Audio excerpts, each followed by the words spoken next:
tous et bienvenue dans les rendez-vous de l'entrepreneuriat. On vous propose aujourd'hui un atelier sur les statuts juridiques, parce que c'est toujours une question récurrente quand on a un projet de création d'entreprise. Et donc, on va essayer de vous apporter des informations complémentaires sur ce sujet. Donc, l'atelier vous est proposé aujourd'hui donc dans le tiers-lieu Cobalt, en partenariat avec le réseau SPN, l'association Boutique de Gestion, l'association ATIS, le réseau Pépite France qui s'occupe de l'entrepreneuriat étudiant et l'association CAPE. Donc pour me présenter, Jean-Charles Guillon, ça fait une quinzaine d'années que j'accompagne des porteurs de projets et des entrepreneurs dans leur parcours de création d'entreprise et puis aussi une fois installé en tant qu'entrepreneur. Et donc, je vais vous présenter cet atelier aujourd'hui. Alors, les objectifs de cet atelier, ils sont multiples. Déjà, on va essayer de comprendre ensemble ce que c'est que la notion de statut juridique, parce que ce n'est pas forcément toujours quelque chose de très clair, donc il y a des précisions à apporter. Ensuite, on évoquera les principaux statuts juridiques de droit commun, c'est-à-dire ceux qu'on retrouve de façon habituelle. Et puis, on aura une dernière partie de l'atelier où on échangera autour des façons un petit peu alternatives d'entreprendre, notamment à travers ce qu'on appelle les coopératives d'activité et les couveuses d'entreprise. Alors, déjà, la première question très importante, c'est d'être capable de dire à quel moment il est important de choisir son statut juridique. Très souvent, on se rend compte que les personnes qui viennent nous rencontrer, je dirais à peu près 90% des gens qui franchissent la porte de mon bureau, c'est souvent la première question qu'ils vont me poser. Est-ce que c'est vraiment la priorité de définir son statut juridique ? C'est important de répondre à cette question. Alors, on pourrait imaginer, si on traite la question du statut juridique en premier, que d'abord, on dit « je veux être une entreprise, une société ou autre chose », et qu'ensuite, on va travailler sur son idée, définir le modèle économique, construire l'étude de marché et puis rechercher des financements. Et en réalité, ce n'est pas comme ça qu'il faut procéder. Ce qui est très important au départ, c'est déjà de définir votre idée, d'être capable de transformer cette idée en un projet. Et ce qui va permettre de dire si votre idée elle est faisable ou pas, eh bien, ça va être déjà de définir votre idée. Ensuite, d'utiliser des outils pour construire ce qu'on appelle le modèle économique de votre entreprise, c'est-à-dire concrètement de définir ce que va proposer votre entreprise, vers quelle clientèle elle va se tourner, quels sont les partenaires avec lesquels vous allez travailler. Et puis ensuite, vous ferez une étude de marché où vous allez aller à la rencontre des acteurs de votre marché, donc les clients, les fournisseurs, les concurrents, les partenaires, pour collecter de l'information. Et une fois que vous aurez construit un dossier suffisamment solide, vous pourrez aller rencontrer vos financeurs. Et c'est vraiment au moment où vous allez étudier les aspects financiers de votre projet que vous serez en mesure de dire « ce statut juridique me semble plus adapté que tel autre ». C'est-à-dire qu'il ne faut pas faire une fixation à se dire « il faut absolument que je choisisse mon statut juridique tout de suite », mais c'est un choix, on va le voir, qui se construit et qui peut évoluer au cours de l'étude de votre projet. Donc, première chose importante, ne soyez pas fixé sur le statut juridique en premier, ce n'est pas quelque chose d'essentiel au départ. Alors, un statut juridique, on a vu que vous alliez le choisir dans la fin de l'analyse de votre projet. On peut aussi se poser la question, le statut juridique, est-ce que c'est ce qui fait que mon entreprise va marcher ou est-ce que c'est plutôt quelque part une manière de mettre en place mon projet? Et du coup, puisque c'est une manière de mettre en place mon projet, il faut peut-être que je choisisse ce statut sur mesure en fonction de ce que j'ai envie de faire.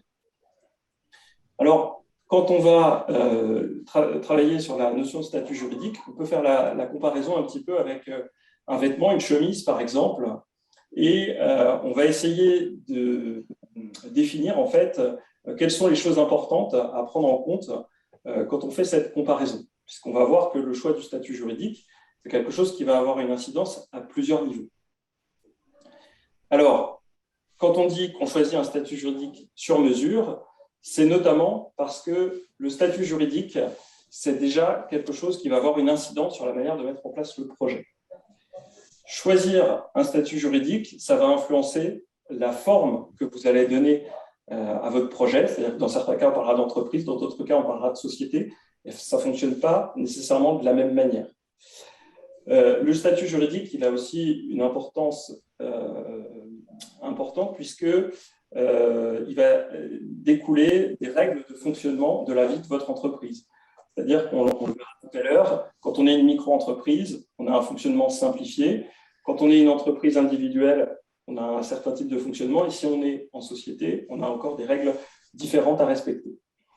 Le statut juridique, il va aussi jouer sur la manière dont vous allez payer les impôts dans votre entreprise. C'est ce qu'on appelle le régime fiscal.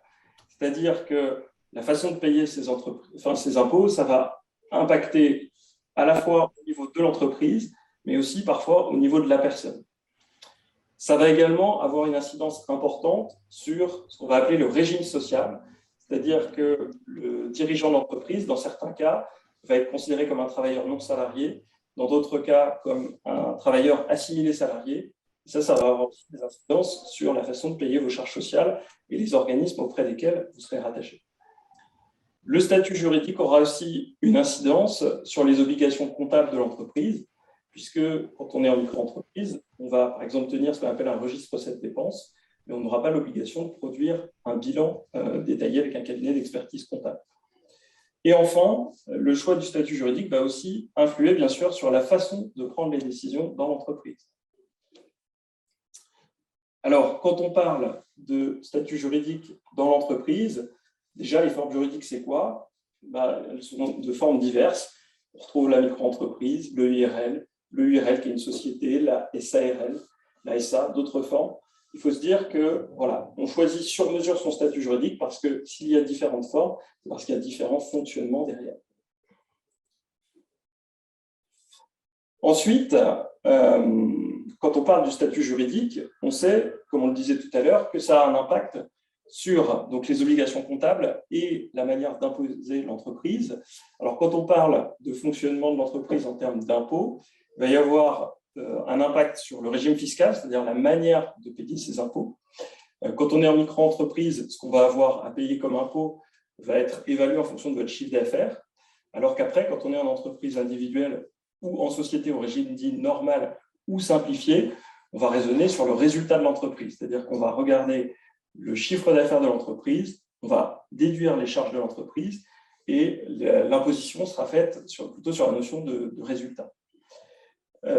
Ça va également avoir un impact sur le régime de TVA de l'entreprise, puisque quand on est en micro-entreprise jusqu'à certains plafonds d'activité, on ne va pas appliquer de TVA. Alors que quand on est dans un régime au réel, eh bien, on va avoir la nécessité d'effectuer régulièrement des déclarations de TVA, ce qui va permettre, quand on fait de l'investissement, de pouvoir récupérer de la TVA, et ce qui va générer le fait que quand vous facturez un client, vous allez aussi collecter de la TVA. L'impact en termes d'impôts, c'est aussi sur la manière dont sont calculés vos impôts, puisque on peut dans certains cas être soumis à l'impôt sur le revenu, qui est un impôt progressif avec un système de tranches, et dans d'autres cas, on peut être imposé au niveau de l'impôt sur les sociétés, où cette fois-ci, ce sera un impôt forfaitaire en fonction du résultat de l'entreprise. Et puis, on a une autre forme d'impôt qu'on retrouve sur la plupart des entreprises, qu'on appelle la cotisation foncière des entreprises, qu'on va avoir à payer à partir du moment où on déclare une adresse professionnelle pour l'entreprise.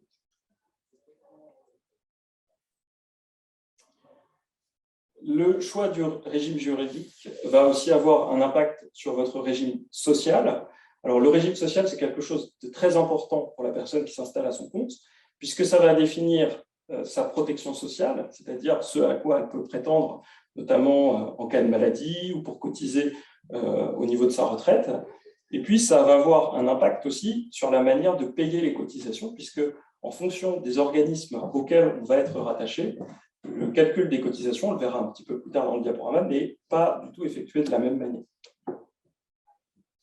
Alors, quand on parle de cotisations sociales obligatoires, ça va concerner notamment tout ce qui est maladie, maternité, les allocations familiales, tout ce qui va être prélèvements sociaux, CSG, CRDS, la retraite de base, la prévoyance et également une cotisation pour la formation professionnelle. Et donc, quand on parle de cotisation, ce sont des choses que vous allez avoir à payer en fonction de la manière dont vous mettez en place votre activité. Quand on parle de statut juridique également, la chose importante, c'est que pour bien choisir son statut, on a dit que c'était quelque chose sur mesure, donc il va falloir s'interroger sur un certain nombre de points, puisque le choix de votre statut juridique va nécessairement influer sur pas mal de paramètres. Les principaux concernent notamment votre patrimoine, puisque quand vous êtes en entreprise individuelle, vous portez l'activité en votre nom, et donc toute dette qui pourrait être constatée au niveau de l'entreprise pourrait éventuellement ressurgir sur votre patrimoine personnel. Donc, quand on va vouloir protéger son patrimoine, on va vouloir parfois sécuriser l'activité en créant une société, ce qui permet du coup de construire ce qu'on appelle une personnalité morale qui est distincte de votre propre patrimoine et donc de limiter des risques. Ensuite, votre statut matrimonial, donc marié, pacsé ou si vous êtes tout seul, va aussi avoir une incidence. Parce qu'il faut savoir que quand on entreprend, on engage sa propre responsabilité, mais l'impact sur le patrimoine peut parfois être élargi au couple. Donc, il faut se poser des questions sur la nécessité parfois d'aller voir un notaire pour mettre en place des actes pour sécuriser votre patrimoine. Ensuite, question importante, quand vous allez envisager votre activité, il faut se demander si vous voulez le faire tout seul ou à plusieurs. Quand on veut mettre en place une activité tout seul, la micro-entreprise ou l'entreprise individuelle sont adaptées. Par contre, dès qu'on va vouloir s'associer à plusieurs sur un projet, on sera nécessairement dans le cas de la constitution d'une société. Ensuite, il faut s'interroger sur la prise de risque liée au projet. On parlait d'impact sur le patrimoine. Bien sûr, plus la prise de risque est importante, notamment en termes d'investissement, d'emprunts bancaires, de problématiques de trésorerie liées à des embauches ou des choses comme ça. Quand on a un projet qui a un risque plus élevé, il est nécessaire de se tourner plutôt vers la société pour sécuriser la prise de risque. Ensuite, se pose également la question de la transmission d'entreprise, notamment dans le cadre familial. Il est parfois plus facile de transmettre les parts d'une société à des héritiers plutôt que de transmettre une entreprise individuelle. Et enfin, autre chose, il est essentiel de regarder en premier lieu si votre activité est réglementée, puisqu'il faut savoir que dans certains cas, certaines activités sont soumises à une obligation de s'inscrire dans certains statuts. Par exemple, quand on veut avoir une activité liée au tabac, les débitants de tabac ont l'obligation de s'inscrire dans certains statuts et ne peuvent pas choisir librement le statut qu'ils veulent mettre en place. Donc, la réglementation est très importante à vérifier.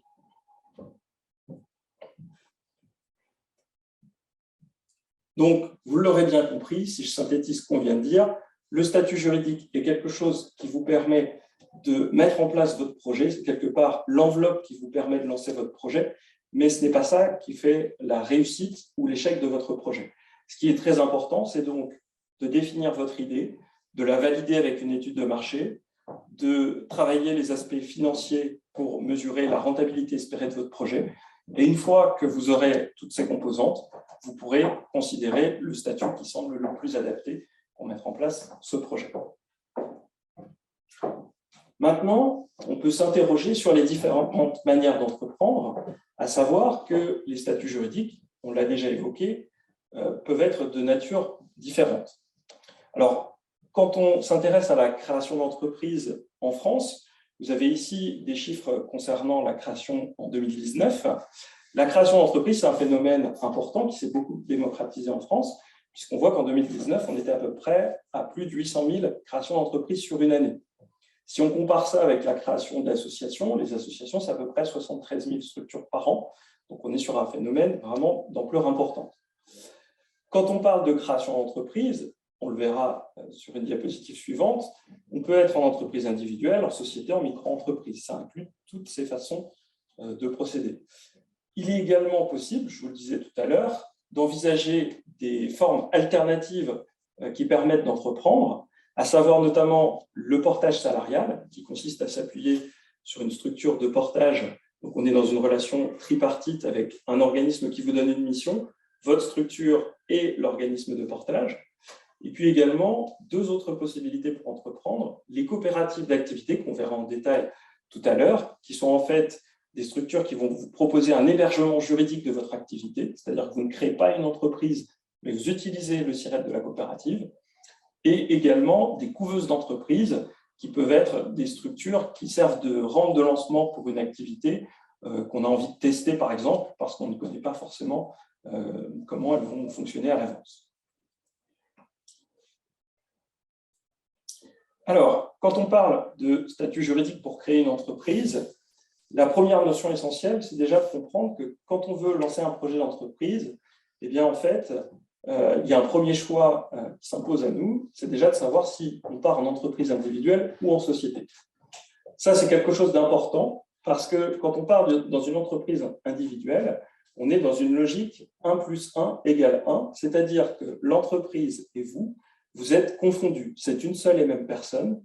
Vous portez l'activité en votre nom. Et donc, si vous créez des dettes sur votre activité, vous les assumez directement à titre personnel. Par opposition, on va retrouver ce qu'on appelle la création de la société. Donc, créer une société, c'est une personne morale.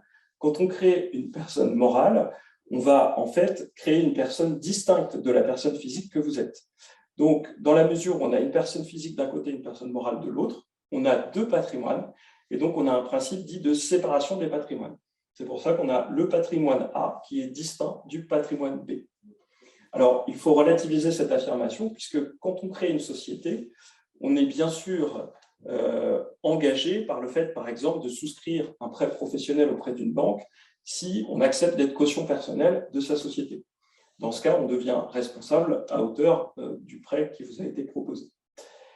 Concernant cette règle de séparation, par contre, retenez une chose, c'est que le principe de base, c'est que le gérant de la société est en principe engagé qu'à hauteur du capital social qu'il va injecter dans sa société. Ça, c'est le principe de base. Il peut arriver des exceptions, c'est-à-dire que si vous commettez, par exemple, ce qu'on appelle une faute de gestion, que vous mettez délibérément en difficulté votre société, cette forme de séparation des patrimoines peut être écartée par la justice et vous pouvez être engagé à hauteur de vos dettes totalement. Alors, quand on parle d'entreprise individuelle et de société, il faut retenir des grands principes. Dans l'entreprise individuelle, un seul chef d'entreprise, puisque vous portez directement l'activité en votre nom. Donc, il ne peut pas y avoir de notion d'abus de biens sociaux, puisque vous agissez directement en votre nom. Les contraintes, par contre, c'est que vous êtes sur une responsabilité totale et indéfinie, c'est-à-dire qu'on ne peut pas, en principe, limiter votre responsabilité, sauf à passer par des actes juridiques auprès d'un notaire notamment, et donc vous engagez votre patrimoine personnel.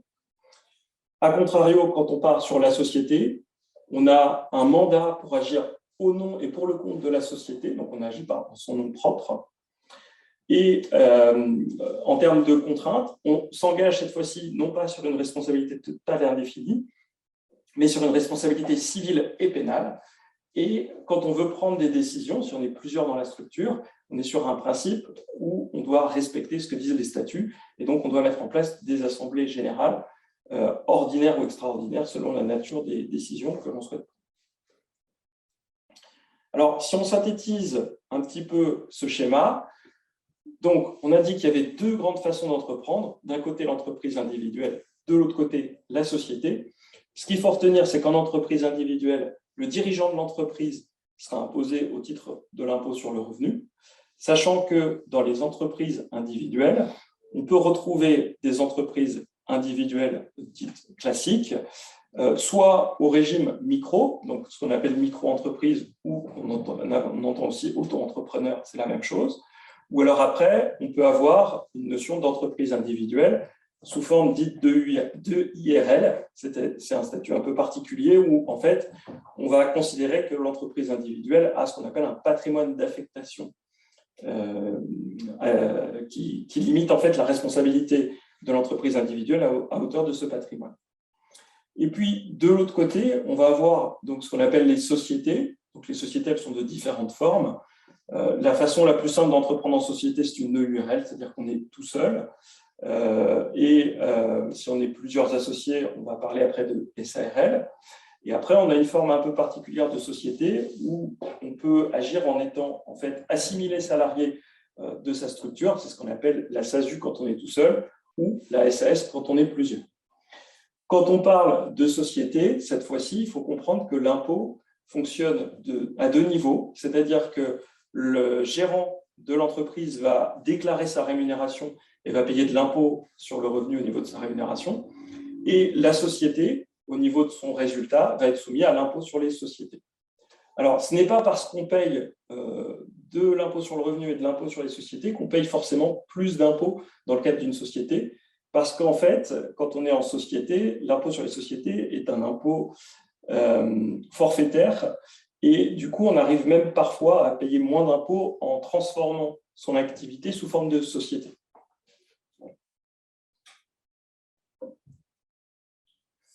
Alors, dans le cadre de l'entreprise individuelle, donc on a une responsabilité, on l'a vu, indéfinie sur l'ensemble des biens du chef d'entreprise, à l'exception de certaines choses. Votre logement d'habitation principale, si vous en êtes propriétaire, il est protégé. Le régime matrimonial est très important à prendre en compte, puisque notamment quelqu'un qui se lance en entreprise individuelle et qui serait marié sous le régime de la communauté, eh bien, il pourrait engager le patrimoine de son compagnon ou de sa compagne dans les dettes de l'entreprise. C'est important de sécuriser ces aspects-là. Pour protéger son patrimoine, on peut procéder à une déclaration d'insaisissabilité. Donc ça, c'est un acte qu'on fait auprès d'un notaire. On ne peut pas protéger forcément l'intégralité du patrimoine, mais au moins cette résidence principale. Et on a le cas de l'EIRL, comme je le disais tout à l'heure, on va définir les biens à usage professionnel qu'on est prêt à engager concernant d'éventuelles dettes de la structure. Et dans ce cadre-là, on va limiter la responsabilité qu'on prend à ce patrimoine d'affectation. Quand on effectue une déclaration d'insaisissabilité, donc ça consiste à protéger le patrimoine immobilier, donc les créanciers professionnels ne peuvent pas le saisir. Donc, ça se fait sous la forme d'un acte notarié qui est ensuite publié. Et la particularité, c'est que ça sera inscrit sur le registre du commerce des sociétés ou le répertoire des métiers quand vous effectuez votre déclaration. Donc, les tiers qui traitent avec l'entreprise peuvent avoir accès à cette information.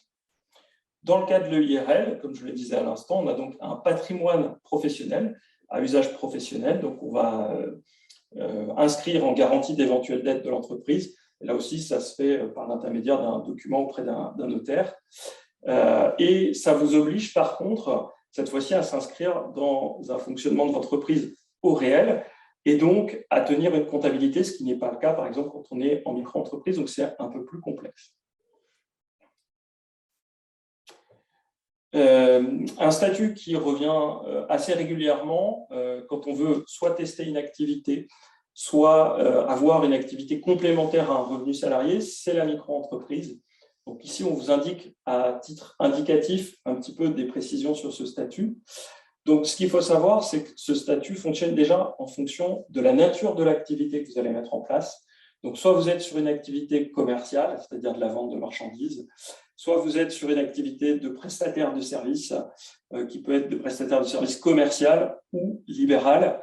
Et puis après, on retrouve également des activités libérales qui sont mises un peu à part, puisqu'on parle de bénéfices non commerciaux. Alors, première chose à savoir quand on veut se lancer en micro-entreprise, c'est que ce statut doit respecter des plafonds de chiffre d'affaires. Sur une activité commerciale, le plafond est de 176 200 €, et sur une activité plutôt de service, c'est 72 600 €. Ensuite, ce qu'il faut savoir, c'est que quand on est en micro-entreprise, l'activité fonctionne sur ce qu'on appelle une franchise de TVA. C'est-à-dire qu'à la base, on n'est pas censé appliquer de la TVA quand on vend quelque chose. Et à contrario, on ne peut pas récupérer la TVA quand on réalise des investissements sur l'entreprise. Par contre, il faut savoir qu'on va être obligé de fiscaliser l'activité à la TVA à partir du moment où on dépasse certains plafonds. Pour une activité de vente de marchandises, à partir de 85 000 € de chiffre d'affaires à peu près, et sur du service, un peu plus de 34 000 €. Et la question qui revient souvent également sur ce statut de micro-entreprise, c'est quelles sont les charges sociales qu'on va avoir à payer. Donc, quand on est en micro-entreprise, toutes les charges que vous payez, que ce soit de l'impôt, des charges sociales ou d'autres charges, tout est proportionnel au chiffre d'affaires, donc c'est un pourcentage du chiffre d'affaires.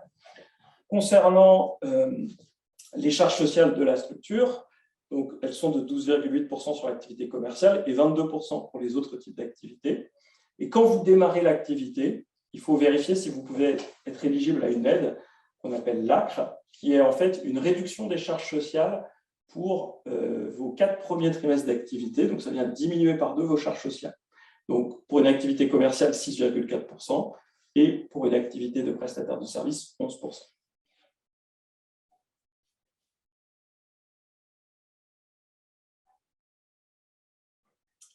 Tout à l'heure, j'ai évoqué le fait que quand on crée une société, on va avoir une notion de capital social. Alors, le capital social pour une société, c'est quoi en fait? C'est l'argent que vous allez injecter au départ sur le compte de votre société, et c'est ce qui va servir en fait à donner une crédibilité commerciale à votre société. Donc, le capital social, ce n'est pas de l'argent qui est bloqué. Vous pouvez bien sûr l'utiliser pour financer des investissements. C'est aussi un moyen de communication, puisque toute personne qui voudrait effectuer des vérifications sur votre structure pourra consulter le montant de votre capital social. Et d'ailleurs, dans certains documents, vous devrez le faire apparaître. Et c'est aussi une clé de répartition des pouvoirs dans la structure, puisqu'en fait, le capital social va être constitué par la totalité des apports effectués par les différents associés d'une structure.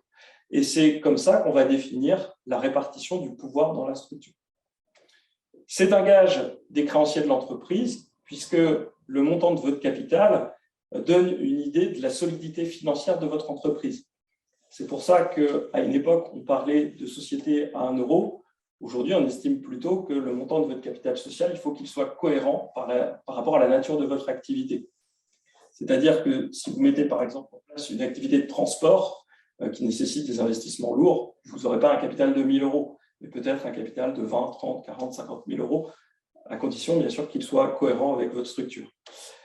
Et si vous créez un autre type de société un peu spécifique qu'on appelle les SA, on ne voit plus beaucoup aujourd'hui, le montant minimum de capital sera de 37 000 euros.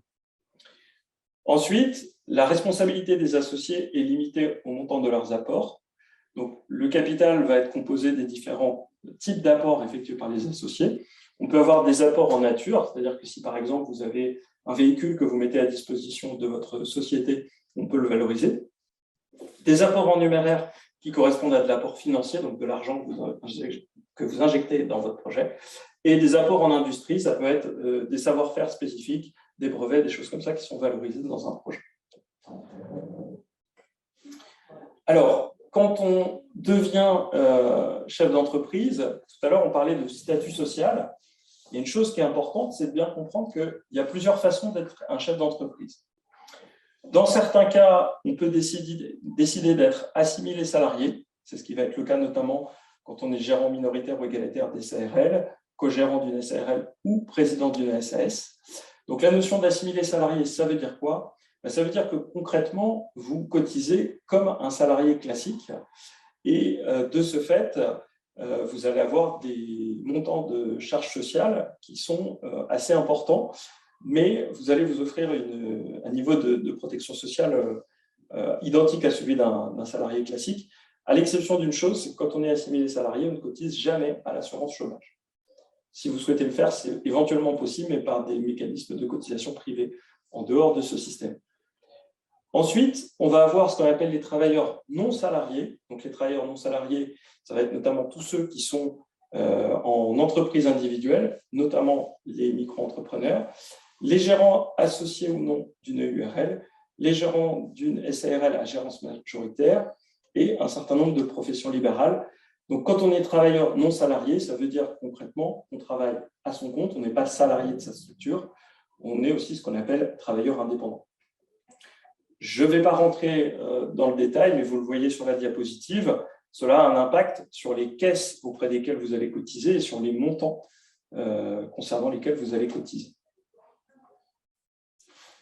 Quand on parle de taux de cotisation sociale, rapidement, vous voyez que quand on est travailleur non salarié, le taux de cotisation sociale qu'on retrouve le plus souvent, notamment pour les commerçants et les artisans, c'est 46% de la rémunération qui passe dans les charges sociales. Pour ceux qui souhaiteraient être sur un régime assimilé salarié, je disais que les cotisations sont plus importantes, on voit effectivement que ça peut atteindre 60% des revenus professionnels, voire dans certains cas, monter jusqu'à 80%. Alors, c'est pour ça qu'il est important de bien définir le statut que vous voulez avoir et de bien comprendre ce que ça engage derrière comme charge sociale. Ensuite, quand on parle de statut social, on l'a vu, il y a des impacts fiscaux sur l'activité. Dans certains cas, on va être imposé à ce qu'on appelle l'impôt sur le revenu, donc l'IRPP. Donc ça, c'est le bénéfice des personnes physiques, notamment. Donc, quand on parle d'impôt sur le revenu des personnes physiques, c'est le même impôt que vous retrouvez en tant que salarié dans votre déclaration de revenus. C'est-à-dire que vous allez déclarer votre revenu. Ensuite, ça va être soumis au barème des tranches de l'impôt et c'est comme ça qu'on saura si vous êtes ou non imposable. Ensuite, on retrouve ce qu'on appelle l'impôt sur les sociétés. Donc ça concerne les personnes morales, les sociétés. L'impôt sur les sociétés a la particularité d'être donc un impôt forfaitaire sur le résultat de l'entreprise, donc un pourcentage du résultat, sachant que ce taux, jusqu'à 38 120 € de résultat, peut être un taux réduit, à savoir 15% d'impôt sur les sociétés. C'est pour ça que tout à l'heure, je vous disais que dans le cadre d'une société, on peut parfois payer moins d'impôts, même si on a un impôt sur le revenu au niveau du gérant et un impôt sur la société. Ensuite, les impacts fiscaux concernant la TVA. Donc, à la base, le champ d'application concerne toute personne qui réalise des opérations économiques à titre onéreux. Donc, toute activité, en principe, est soumise au régime de la TVA. Il y a certaines exceptions, notamment dans le cadre des micro-entreprises. J'ai parlé tout à l'heure de la franchise de TVA. Donc, quand vous êtes en micro-entreprise et que vous n'atteignez pas les plafonds qui déclenchent la TVA, vous devez normalement, sur tous vos documents commerciaux et comptables, faire apparaître la mention article 293b du Code général des impôts, TVA non applicable. Et de ce fait, vous n'appliquerez pas de TVA sur votre activité. Pour les activités qui sont soumises à la TVA, donc on est sur des principes de déclaration et de paiement qui peuvent être mensuels, trimestriels ou annuels, selon les types de structures. Ce qui est important à retenir, c'est que la TVA, selon ce que vous proposez comme activité, il y a différents types de taux qui s'appliquent. Il y a des taux réduits, 2,10%, 5,5%, 10%, et le taux normal de TVA, c'est 20%, notamment pour toutes les activités de service, vous êtes à 20%.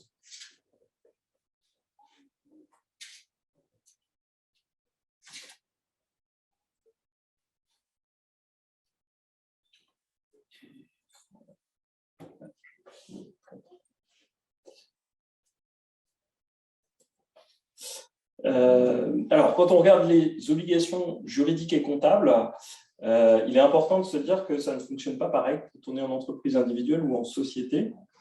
Donc, dans une entreprise individuelle, vous êtes le seul décideur. Donc, il n'y a pas lieu de tenir des assemblées générales. En général, vous êtes en accord avec vous-même. Pas de publication des comptes annuels. Alors, ça dépend un petit peu des niveaux de résultats de l'entreprise. Le compte bancaire professionnel. Donc, si vous êtes en micro-entreprise, vous n'êtes pas forcément obligé d'avoir un compte bancaire dédié, sauf si, pendant 2 exercices consécutifs, vous faites plus de 10 000 € de chiffre d'affaires. Par contre, en entreprise individuelle, en régime normal, normalement, vous devez tenir une comptabilité, vous devez produire un bilan et vous devez établir des factures à chaque fois que vous allez réaliser des ventes ou des prestations de services auprès de vos clients. Au niveau des sociétés, donc les sociétés sont des structures un peu plus complexes à faire fonctionner. Une société, déjà, ça va fonctionner sur la base de statuts, c'est-à-dire qu'on a des règles du jeu qu'on va établir et qui sont enregistrées pour votre société. Il va falloir, comme on le disait tout à l'heure, constituer un capital social, qui sera la réunion des apports des différents associés. Il faudra ensuite déposer votre capital sur un compte auprès d'un établissement bancaire qu'on appelle la libération de votre apport. Vous devrez également procéder à des formalités de publication légale. Donc, il y a un certain nombre de journaux d'annonces légales. Vous pouvez annoncer la constitution de votre société. Il y aura une procédure d'immatriculation auprès du greffe du tribunal de commerce, ce qui peut notamment engendrer quelques frais supplémentaires. Et vous serez dans l'obligation d'avoir un compte bancaire pour votre activité. En société, vous allez bien sûr également produire un bilan et c'est la publication de ce bilan qui permettra de voir votre résultat et donc d'évaluer les niveaux d'impôts selon lesquels vous serez imposé. Ensuite, je ne vais pas trop m'attarder dessus. Il existe également d'autres types de sociétés qu'on retrouve moins souvent. C'est notamment l'ASA. Alors, comme je disais tout à l'heure, il y a un capital social minimum de 37 000 € pour la mettre en place. Donc, comme c'est quand même des enjeux financiers importants, on retrouve assez peu cette forme de société, mais elle existe. Et elle est aussi complexe à faire fonctionner puisqu'on est obligé de mettre en place un conseil d'administration ou un conseil de surveillance. Une autre forme de structure qu'on retrouve assez peu, c'est la société en nom collectif, donc la SNC, qui va nécessiter 2 associés minimum et qui va entraîner une responsabilité indéfinie et solidaire de l'ensemble des personnes qui se lancent sous ce statut.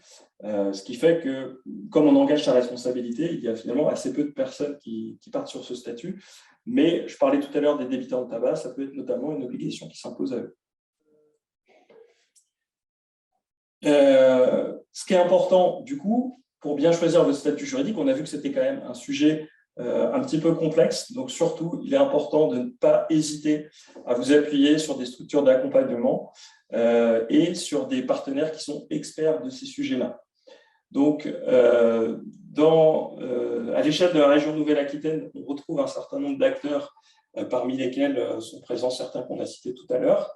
Vous pouvez aussi vous adresser à des avocats, notamment quand vous mettez en place les statuts de l'entreprise ou pour faire valider des documents juridiques. Les experts comptables sont importants à solliciter pour faire des simulations financières qui vont permettre d'évaluer un petit peu les résultats de la structure.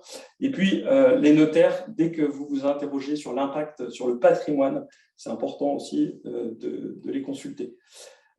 Si vous voulez avoir des informations complémentaires, il y a un site internet assez bien fait, bpicreation.fr, qui permet de retrouver pas mal d'informations sur ces sujets. On a dit tout à l'heure que entreprendre, ça pouvait aussi se faire autrement. Donc, il existe des façons alternatives pour entreprendre, notamment ce qu'on appelle les coopératives d'activité et d'emploi, qui répondent à une définition. Donc, c'est des entreprises partagées permettant à un porteur de projet de créer, tester, développer et pérenniser son activité économique de façon sécuritaire en bénéficiant d'un accompagnement afin d'apprendre le métier d'entrepreneur. Alors, cette notion d'apprendre le métier d'entrepreneur, elle est intéressante parce que devenir entrepreneur, c'est quelque chose qui s'apprend au quotidien. Il n'y a pas un entrepreneur qui maîtrise tous les aspects quand il se lance. Donc, c'est une façon d'entreprendre qui peut permettre de s'inscrire dans un réseau avec d'autres entrepreneurs à vos côtés, avec une équipe aussi qui va venir encadrer le jeune entrepreneur et qui permet de monter en compétences progressivement. La particularité de la coopérative d'activité, c'est qu'ici, d'un point de vue juridique, vous ne créez pas une entreprise, donc vous n'aurez pas votre propre numéro de SIRET, mais vous intervenez dans le cadre du code SIRET de la coopérative. Alors, si on s'intéresse un petit peu à la coopérative, il y a en fait un schéma. Donc, on a au départ une idée, on a envie de la tester. L'objectif, ça va être de développer petit à petit son activité, sachant que dans la coopérative, on va être sur un statut un peu particulier dit d'entrepreneur salarié. Vous êtes entrepreneur parce que vous gérez vous-même votre activité, c'est-à-dire que c'est vous qui allez chercher vos clients, vous vous organisez librement. Par contre, vous êtes entrepreneur salarié puisque vous allez signer un contrat qui vous lie avec la coopérative et qui fait que vous allez avoir une fiche de paie comme un salarié classique. Vous pouvez être accompagné dans le cadre de la coopérative, puisqu'il y a une équipe présente avec plusieurs chargés de mission qui sont là pour vous aider sur différents aspects. L'intérêt de la coopérative, c'est que c'est une offre globale, donc à la fois un hébergement juridique à travers le numéro de SIRET et donc la possibilité d'avoir une activité légalement, et la gestion sociale, puisqu'on va vous donner un coup de main sur tous les aspects comptables, juridiques, social, fiscal, administratif, comptable, notamment à travers donc les chargés de mission et puis des logiciels, des outils à côté. L'hébergement ne se limite pas à l'immatriculation, puisqu'il y a aussi la prise en compte de l'assurance liée à votre activité, puisque quand on met en place une activité, eh bien, on peut s'exposer à certains risques, donc c'est important d'avoir une assurance professionnelle. Le fait d'intégrer un collectif de professionnels, effectivement, c'est le cas, puisque dans une coopérative, on n'est pas seul, il y a plein d'entrepreneurs salariés dans des domaines d'activité complémentaires et différents. Donc, on n'est pas seul, on peut échanger avec les autres, on peut parfois répondre ensemble à un marché. On devient entrepreneur salarié en CDI, puisqu'il y a un contrat et on perçoit un salaire et on a une couverture sociale liée au statut. On fait des partages de savoir-faire puisqu'on est en réseau, on l'a déjà dit. On peut mobiliser des financements spécifiques, notamment solidaires et participatifs, pour faciliter la mise en œuvre du projet. Et puis, à terme, on a la possibilité de devenir associé de façon plus définitive dans la coopérative, avec un principe démocratique, puisque une personne égale une voix.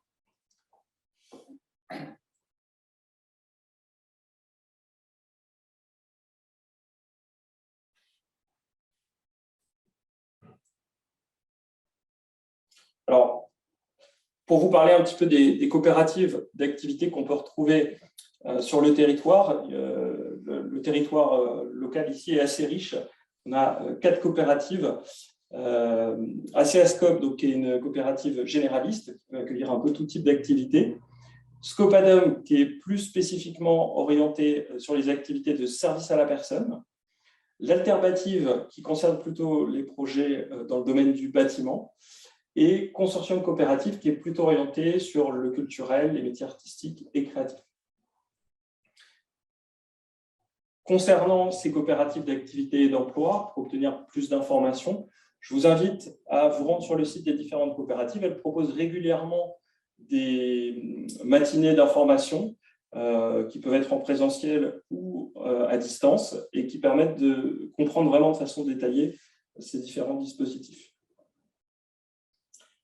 Ensuite, on retrouve des structures sous la forme de couveuses qui sont aussi une autre façon alternative d'entreprendre. Donc, une couveuse, c'est une structure qui va permettre d'accueillir le porteur de projet en amont d'une création. Donc, l'idée, c'est de tester, de voir si ça fonctionne et ensuite de lancer l'activité de façon pérenne si on constate que ça fonctionne.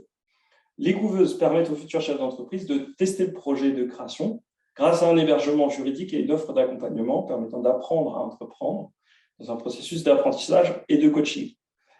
On parle ici d'expérience grandeur nature, puisque vous allez être confronté directement à vos futurs clients, à vos futurs partenaires, comme dans le cadre d'une vraie entreprise.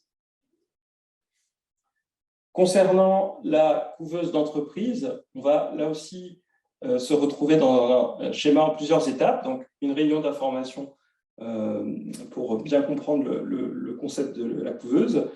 Le fait de proposer un dossier, c'est-à-dire qu'il y a un comité de sélection qui va choisir qui va étudier votre dossier et qui va choisir si vous intégrez la couveuse.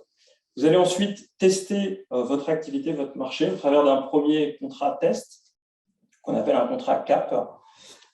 Pendant cette période, vous allez bénéficier de conseils, d'accompagnement par une équipe de professionnels qui va vous encadrer. Vous allez également pouvoir vous intégrer dans des formations collectives, bénéficier d'une mise en réseau avec les autres personnes qui intègrent la couveuse. Vous allez également bénéficier d'un soutien administratif et comptable. Et l'objectif, c'est de définir votre modèle économique. Parce que, comme on le disait tout à l'heure, au départ, quand on met en place un projet, ce qui est important, ce n'est pas vraiment la manière dont vous allez concrétiser le projet, mais c'est plutôt avec qui vous allez travailler, comment vous allez vendre vos produits, vos services, quelle valeur ajoutée vous allez pouvoir apporter, donc tout ce qu'on retrouve dans le modèle économique. Et la couveuse, en fait, ça permet de tester parce que des fois, on se dit, je vais essayer l'activité sous cette forme-là, et vous allez peut-être vous rendre compte qu'il y a des choses qui fonctionnent, d'autres qui ne fonctionnent pas. Donc, ça permet, sans prendre nécessairement de risque, de tester ce modèle. Vous allez ensuite commencer à facturer, encaisser les premiers résultats liés à l'activité. Ça permet de sécuriser les choses parce que vous voyez si ça fonctionne ou pas. Et l'objectif à terme, ce n'est pas de rester dans la couveuse, mais c'est de créer votre propre structure et donc d'utiliser cette couveuse comme, je disais tout à l'heure, une rampe de lancement pour favoriser la mise en place de votre activité. Concernant le contrat CAP, pour donner un petit peu plus d'informations, donc on est sur quelque chose qui permet de tester l'activité, qui vous couvre au titre des accidents du travail. C'est ouvert à toute personne physique, sauf les salariés à temps complet.